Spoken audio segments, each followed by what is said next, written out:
Cartas, escritas nos dias 10, 12, 16 e 17 de maio de 1876. Em 1973, uma coleção de aproximadamente 2.000 cartas, escritas entre 1860 e 1899, foi adquirida pelo Patrimônio Literário de Ellen G. White. Originalmente endereçadas para Lucinda Hall, uma das amigas mais íntimas de Ellen White. As cartas foram escritas por adventistas bem conhecidos como Tiago e Ellen White, Kellogg, Lowborough, Armadon e Haskell. A história de como a coleção chegou ao patrimônio literário White foi contada pelo pastor Arthur White. Nessa coleção, havia 48 cartas anteriormente desconhecidas, escritas por Ellen White. A maioria consiste de cartas noticiosas como as que uma amiga escreve a outra. Mas Ellen considerava Lucinda mais do que uma amiga casual. No dia 14 de julho de 1875, ela escreveu: "Como gostaria de vê-la, Lucinda! Como senti sua falta nesta viagem! Não que não tenha amigos, mas você é mais chegada e querida, próxima de minha família, e não faria diferença se fizesse parte dela e meu sangue corresse em suas veias." Devido à sua proximidade especial com Lucinda, Ellen White desabafou para a amiga algumas questões familiares numa série de 4 cartas, escritas entre 10 e 17 de maio de 1876. Considerando as circunstâncias com as quais se esforçava para conviver na época, era muito humano que Ellen White fizesse isso. Mas apenas um dia após ter escrito a 3ª carta, arrependeu-se do que fizera. Na última da série, datada de 17 de maio de 1876, Ellen White começou dizendo: "Lamento ter escrito essas cartas. Fossem qual fossem os meus sentimentos, eu não precisaria ter incomodado você com elas. Queime todas as minhas cartas e não mais lhe relatarei questões que me deixam perplexa. Não serei culpada de proferir uma palavra novamente, sejam quais forem as circunstâncias. O silêncio em todas as coisas de natureza desagradável ou desconcertante tem sido sempre uma bênção para mim. Quando me afasto desse procedimento, tenho que lamentar muito."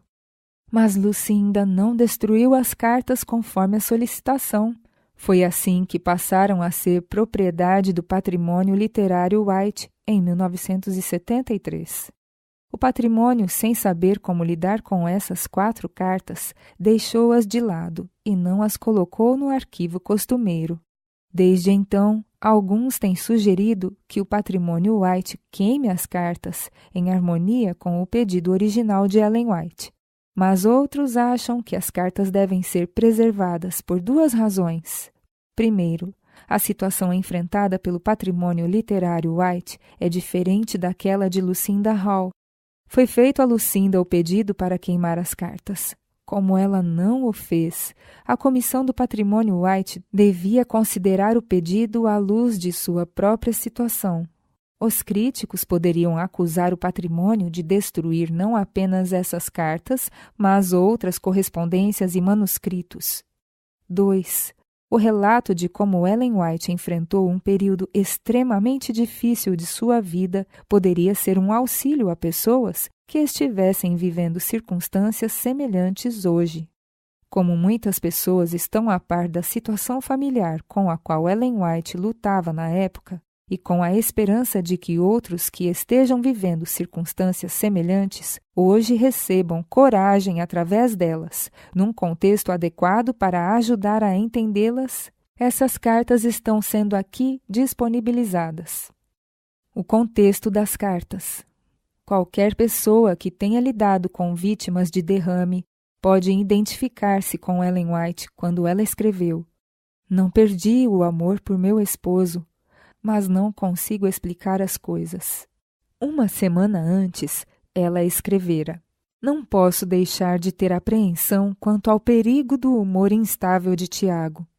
Para a esposa e os associados, foi muito difícil entender a mudança de personalidade revelada por Tiago White nos anos após 1865, durante os quais sofreu vários derrames.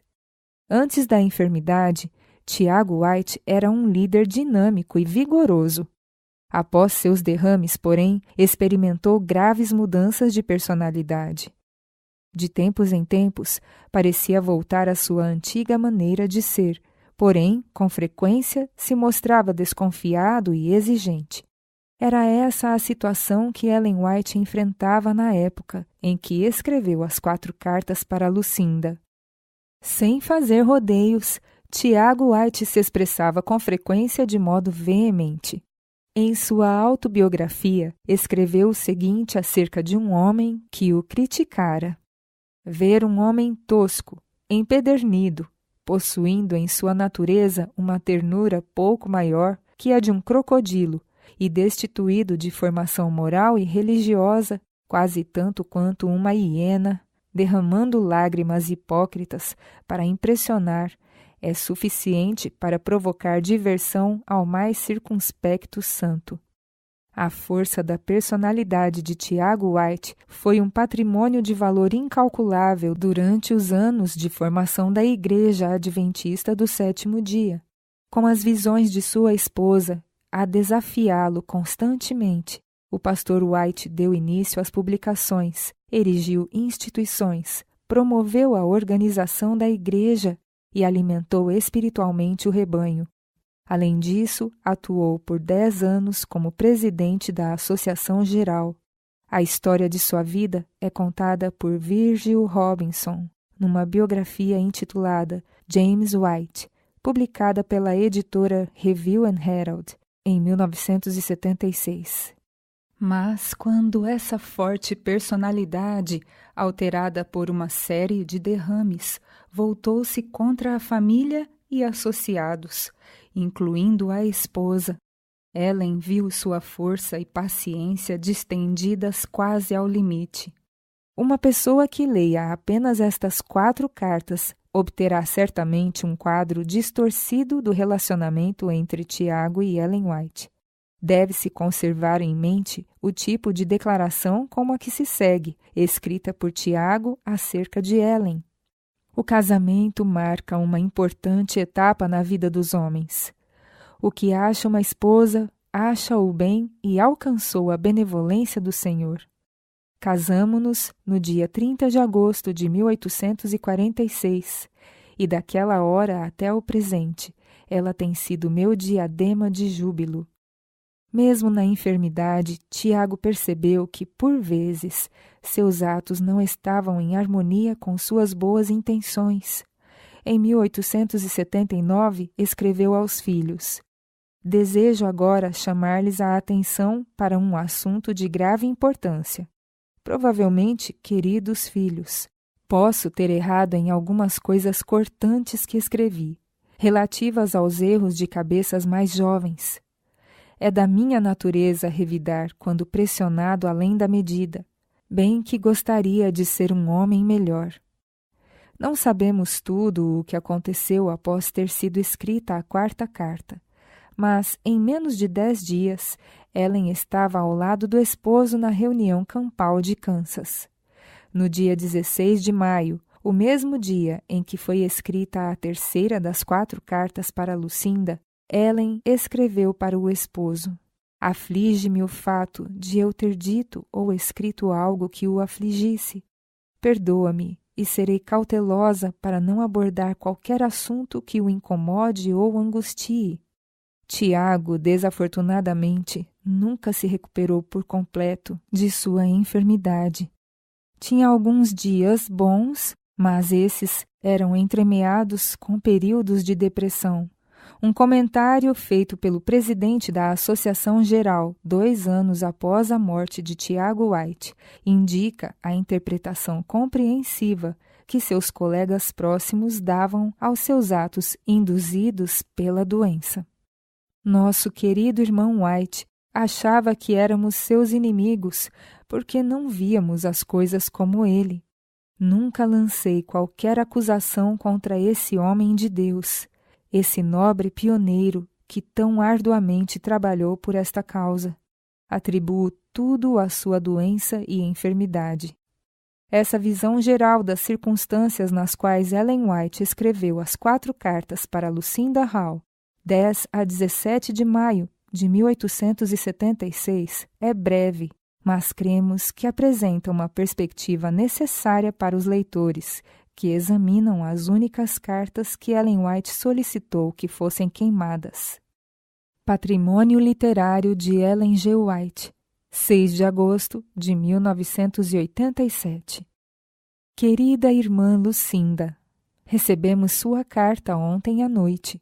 Também recebemos uma carta de Tiago.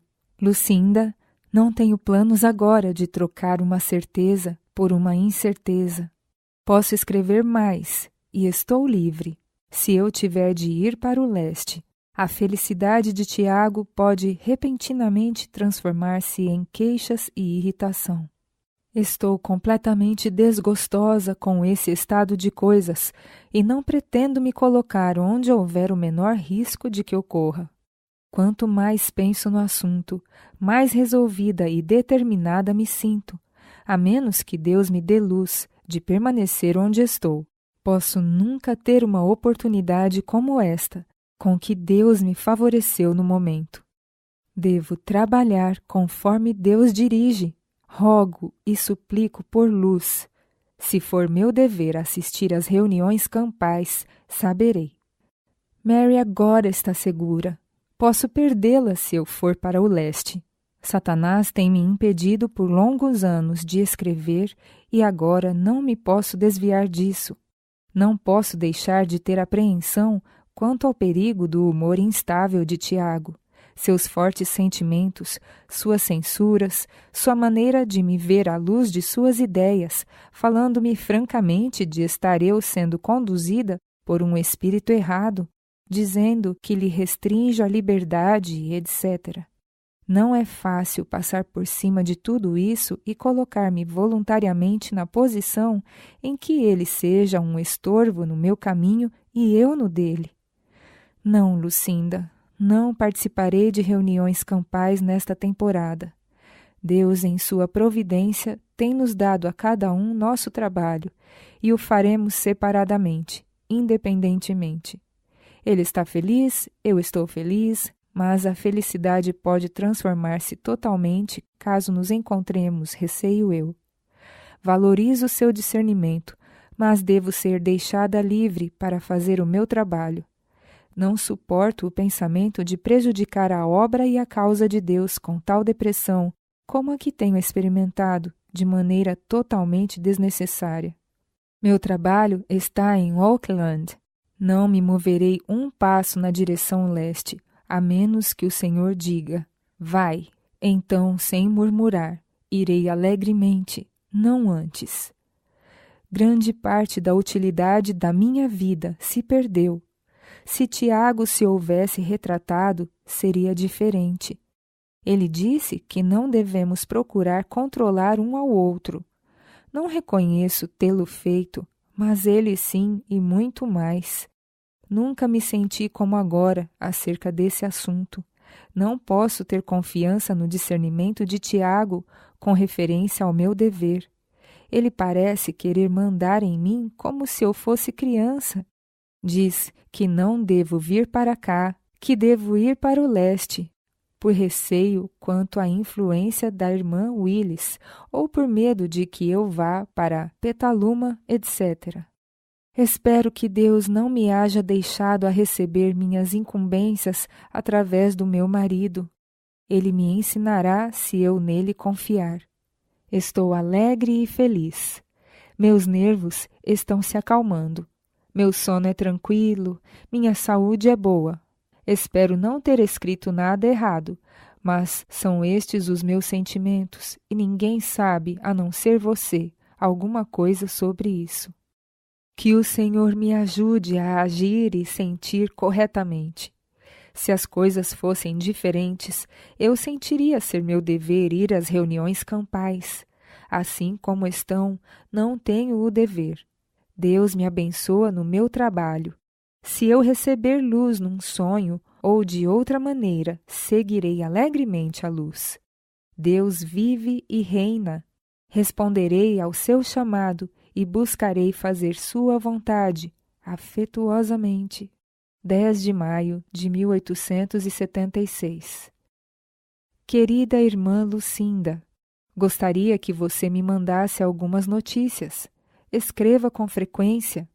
Decidi permanecer aqui e não assistir a nenhuma das reuniões campais. Não me atrevo a ir para o leste sem a garantia de que Deus gostaria que eu fosse. Sinto-me perfeitamente disposta a ir se a luz brilhar nessa direção. Mas o Senhor sabe o que é melhor para mim, para Tiago e para a causa de Deus.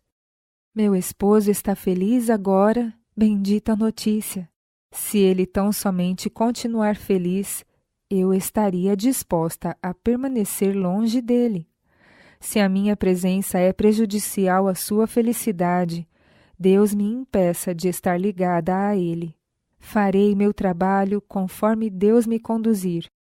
Ele pode fazer o seu trabalho conforme Deus o conduzir. Não nos colocaremos no caminho um do outro. Meu coração está firme, confiante em Deus. Esperarei que Deus abra o caminho diante de mim. Creio que meu esposo não deseja realmente a minha companhia.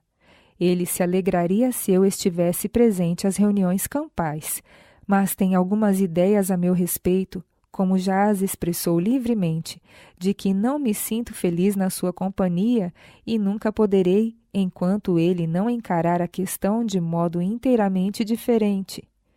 Ele põe a culpa de boa parte de sua infelicidade sobre mim, quando ele mesmo a produziu por sua falta de autocontrole. Essas coisas existem e não posso viver em harmonia com ele até que ele veja as coisas de maneira diferente. Não posso ser e não serei uma entrevada como tenho sido. 12 de maio de 1876. Querida Lucinda, uma carta que recebi do meu esposo ontem à noite mostra que ele está preparado para mandar em mim e assumir posições mais exasperantes do que nunca. Decidi não assistir a nenhuma reunião campal nesta temporada. Ficarei aqui e escreverei. Meu esposo pode trabalhar melhor sozinho. Tenho certeza de que eu posso. Ele escreve que o Olin quer que eu leve as crianças para a planície a fim de assistirem ao centenário. Mas elas atravessaram a planície pela última vez, pagando $50. Se ele as quer, pode vir buscá-las. Eu poderia enviá-las com o irmão Jones, mas seria para não tê-las mais sob meus cuidados. Tenho muita preocupação em preparar essas crianças para uma viagem que seja. Tiago não expressou sua ideia quanto à questão. Ele desaprova os esboços em Sainz. Deveria parar exatamente aqui. Ele só menciona uma coisa, a inclusão do nome de Israel Demon. Acho que ele ficaria satisfeito se me pudesse controlar por completo, alma e corpo, mas isso ele não pode. Às vezes, acho que ele não é realmente um homem equilibrado, mas não sei. Que Deus me mostre, conduza e guie. A última carta dele me fez decidir categoricamente permanecer deste lado das montanhas. Nas cartas para mim, ele tem escrito asperamente a respeito de Edson e depois diz que não escreveu para me desafiar. Não queria que eu fizesse qualquer referência a Edson. Eu escrevi assim, dou-lhe as palavras, pois ele devolveu a carta. Se estiver feliz, por favor, mostre-se agradecido e não agite questões desagradáveis sobre as quais se sente impelido a me escrever, e nem faça referência a elas. Por favor, tome os mesmos cuidados a seu respeito. Quando desejar fazer essas declarações com referência ao seu próprio filho, por favor, deponha a pena e pare exatamente aí.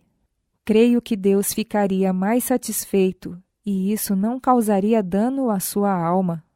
Deixe-me ser guiada pelo Senhor com referência a Edson, pois ainda creio na sua mão guiadora e tenho confiança em que ele me conduzirá. A mesma mão guiadora é a minha confiança. Ele se sente impelido a me alertar quanto ao perigo de eu ser iludida por Edson e enganada por ele. Ele acha que deve me escrever acerca do meu risco de ser enganada pela irmã Willis, com respeito a ser chamada para Petaluma, etc. Espero que, por ocasião da partida do meu esposo, ele não tenha levado a Deus consigo e nos deixado a andar à luz de nossos próprios olhos e com a sabedoria de nosso coração. Em sua última carta, ele repete que não deseja que eu faça qualquer referência ao que ele escreve, até ver as coisas de modo diferente. E tenha certeza disto, de que nenhuma dessas coisas me fez perder um fio de cabelo. Ficarei feliz por encontrar você e Mary na reunião campal de Kansas, desde que, exceto por uma revelação direta de Deus, me coloque no mesmo nível que você ocupa. Alegremente trabalharei com você, mas embora encarregado da supervisão do trabalho todo, acho errado ser o segundo nas opiniões particulares de qualquer um. Neste momento, posso ser dobrado pela vontade da infalibilidade alheia. Não mais entrarei em controvérsias com minha querida esposa. Ela pode chamar isto de uma ironia e agir a seu modo. Se ela não gosta da minha posição com referência a Edson ou a outras questões, faria o favor de manter sua opinião para si mesma e deixar que eu tenha a minha? Suas observações me provocaram e agora, que não suporta que eu fale com igual franqueza, basta. Quanto à sua vinda para Kansas, não me sinto nem um pouco ansioso. A julgar pelo que concluo dessa última página, acho que podemos trabalhar melhor separados do que juntos, até que você abandone seus contínuos esforços em me condenar. Quando tiver uma mensagem do Senhor para mim, espero estar onde eu estremeça diante de sua palavra. Mas, fora isso, deve permitir que eu seja igual a você, ou então é melhor trabalharmos sozinhos. Não continue ansiosa quanto ao fato de eu me deter em questões desagradáveis. Tenho-as no coração. Enquanto eu permanecer no palco da ação, usarei a velha e boa cabeça que Deus me deu, até que Ele revele que estou errado. Sua cabeça não se encaixa nos meus ombros.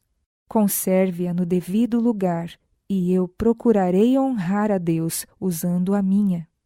Ficarei contente com suas notícias, mas não perca seu precioso tempo e forças repreendendo-me em questão de meras opiniões. E há mais coisas do mesmo tipo. Bem, Lucinda, minha direção está clara. Não cruzarei a planície neste verão. Ficaria feliz por dar meu testemunho nas reuniões, mas isso não aconteceria sem resultados piores. Por que você não me escreve algo com referência a essas coisas? Por que permanece tão calada? Como está a saúde de Tiago? Tive um sonho que me perturbou em relação com Tiago. O que pensa a respeito das crianças? Apressadamente, 16 de maio de 1876. As seguintes frases estão escritas na margem da primeira página da carta. May não gosta desse arranjo de Walling de mandar a família para o centenário. Ela não quer ver o Walling e se opõe a ir para o leste. Eu não irei para o leste. Estou decidida. Não recebi luz quanto a ir para algum lugar. E.G.W. Querida irmã Lucinda, lamento ter escrito essas cartas.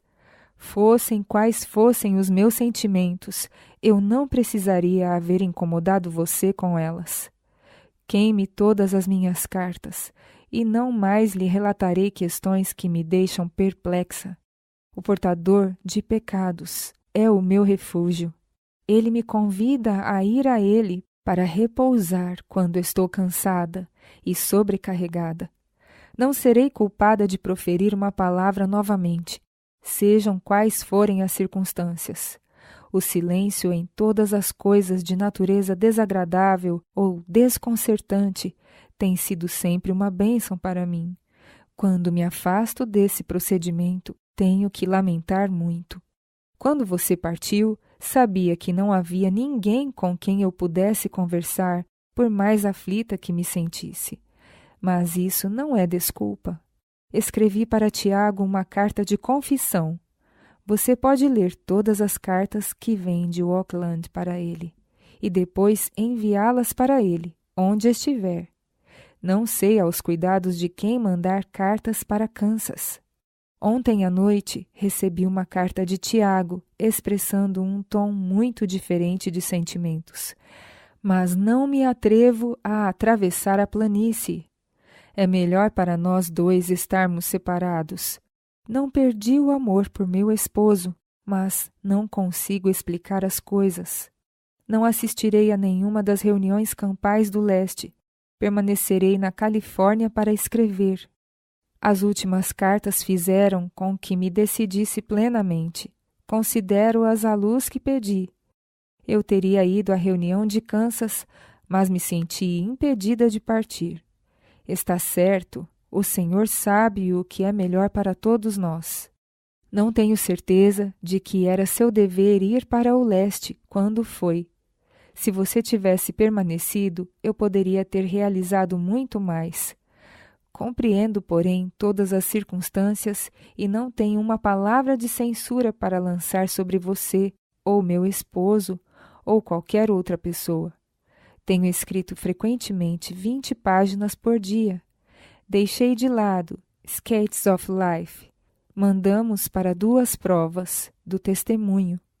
Uma prova mais o completará.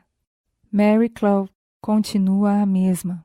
Ela trabalha com interesse e disposição. Shell se mostra cada vez mais um precioso auxiliar. Não sei como manteríamos a casa sem ele. Ele faz pão, excelentes tortas, pãezinhos doces e cozinha legumes. Tudo o que lhe estão pagando até agora são $2 por semana, e nas 2 últimas semanas, 2,5. Pagarão 3 dentro de mais 2 semanas. Mary o está ensinando a cozinhar.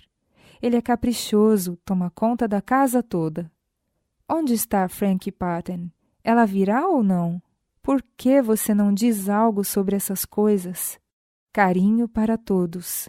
17 de maio de 1876. De Auckland, Califórnia, Ellen escreveu o seguinte para Querido Esposo, no dia 16 de maio de 1876, mesmo dia em que foi escrita a 3ª carta para Lucinda Hall. Aflige-me o fato de eu ter dito ou escrito algo que o afligisse. Perdoe-me e serei cautelosa para não abordar qualquer assunto que o incomode ou angustie. Estamos vivendo num tempo muitíssimo solene e não podemos ter diferenças que separem nossos sentimentos em nossa idade avançada. Ellen tinha 48 e seu marido 54 anos de idade, quando esta carta foi escrita. Posso não ver todas as coisas como você as vê, mas não creio que seria minha função ou dever tentar fazer com que você veja como vejo e sinta como sinto. Se eu tiver feito isso, desculpe-me. Desejo um coração humilde, um espírito manso e quieto. Se em alguma ocasião permiti que meus sentimentos se exaltassem, foi um erro. Jesus disse: Aprendei de mim, porque sou manso e humilde de coração, e achareis descanso para a vossa alma. Desejo que o eu se oculte em Jesus. Desejo que o eu seja crucificado. Não reivindico infalibilidade ou mesmo perfeição do caráter cristão. Não estou isenta de erros e equívocos na minha vida. Tivesse eu seguido meu Salvador mais de perto, não teria que lamentar tanto a minha dessemelhança com sua preciosa imagem. O tempo é breve, muito breve. A vida é incerta. Não sabemos quando se encerrará nosso tempo de graça. Se andarmos humildemente diante de Deus, Ele nos permitirá encerrar nossos labores com júbilo. Não mais traçarei uma linha ou expressão numa carta para afligir você. Mais uma vez, repito, perdoe-me por toda palavra ou ato que lhe magoou. Tenho fervorosamente orado por luz com referência a ir para o leste, e agora decidi que meu trabalho é aqui para escrever e fazer as coisas que o Espírito de Deus ditar. Busco sinceramente a vida superior. Mary e eu estamos trabalhando tanto quanto podemos. Deus, em sua providência, deu-me o meu trabalho. Não ouso deixá-lo. Oraremos para que Deus o sustenha, mas não vejo luz para mim no leste. Alguns dias mais tarde, Ellen aparentemente mudou de ideia e se uniu ao seu esposo para a série de reuniões campais do verão de 1876. Cumpriram compromissos em 14 reuniões campais, trabalhando em perfeita harmonia. Retornando a Battle Creek, cumpriram os prazos de publicação do Spirit of Prophecy, volume 2, e voltaram juntos para a Califórnia, onde reassumiram o trabalho. Tiago White recupera-se de outro derrame. Nossa reunião campal terminou. Estamos todos em casa novamente. Papai enfrentou a reunião campal tão bem quanto se poderia esperar. Ele se recupera muito lentamente, não come o suficiente para manter as forças. Realizamos preciosas reuniões de oração em seu favor e nossa fé está sendo testada, mas não desanimamos. Estou satisfeita porque ele teve um ataque de paralisia. Está muito quieto, nada exigente, mas paciente, terno e bondoso. O atendimento recai principalmente sobre mim. Ele parece sentir que, se estou ao seu lado, ele se tranquiliza. Mas nossa fé reclama as promessas de Deus por seu completo restabelecimento. Cremos que assim será. Deus tem uma grande obra para ele e para mim. Teremos forças para executá-la. Deus tem me ajudado a carregar meu duplo fardo nas 5 reuniões campais a que assisti. Sinto-me com a maior coragem. Tenho trabalhado excessivamente e Deus me ajuda. Pretendo agora terminar meu livro e depois deixar de escrever por um pouco. Tiago White volta a ser ele mesmo. Falei com grande espontaneidade por 1 hora. Todos estavam profundamente atentos.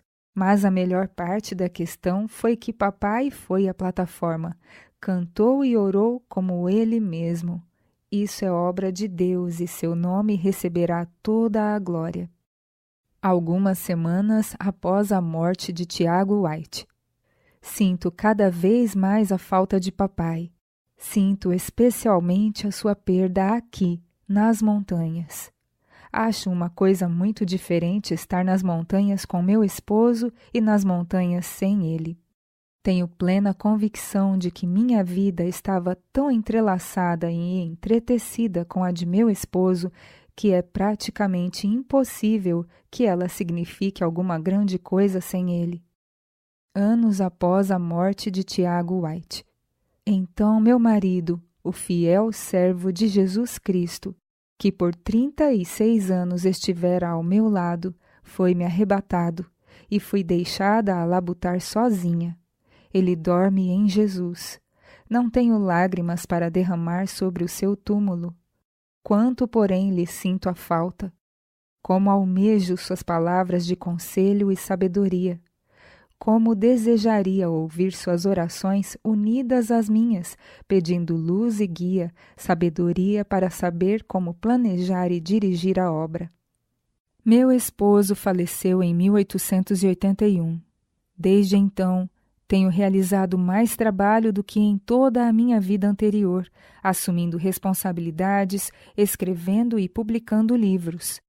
Quando meu esposo estava à morte, Prometi-lhe que, com o auxílio dos meus 2 filhos, levaria avante a obra que ele e eu realizávamos unidos, se o Senhor se agradasse em me dar forças.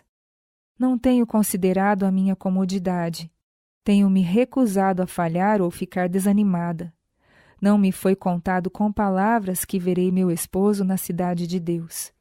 Espero não necessitar da evidência de palavras para ter essa certeza. Tenho a evidência da palavra de Deus de que meu esposo amou a verdade e guardou a fé. E tenho a certeza de que, se eu prosseguir confiante e fielmente fazendo a vontade de Deus, como fiel mensageira, meu esposo e eu nos reuniremos no reino de Deus. Não tenho uma partícula de dúvida quanto ao preparo do meu esposo ao depor a armadura.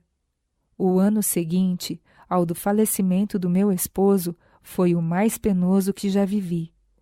Todavia, desde que o poder doador de vida veio sobre mim, na grande tenda na reunião campal de Heldsburg, tenho sentido de modo especial que o Senhor me poupou a vida a fim de que levasse uma mensagem definida e que os anjos de Deus estão ao meu lado.